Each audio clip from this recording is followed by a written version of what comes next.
Today, we will learn how to change any color in less than a minute. Open the Photoshop. Go to the adjustment layer. Click on Hue and Saturation. Change Master to Science. Click on Color Picker. Choose the color in which you want to change it to. Drag the point, it will change the color. Take a brush tool. Foreground color must be a blackened background, needs to be white. Fill the brush in the desired area to remove the existing color.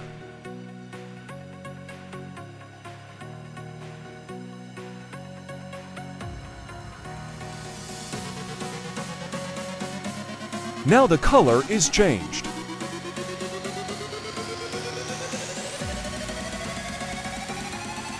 With the help of this technique, you can change any color in less than a minute.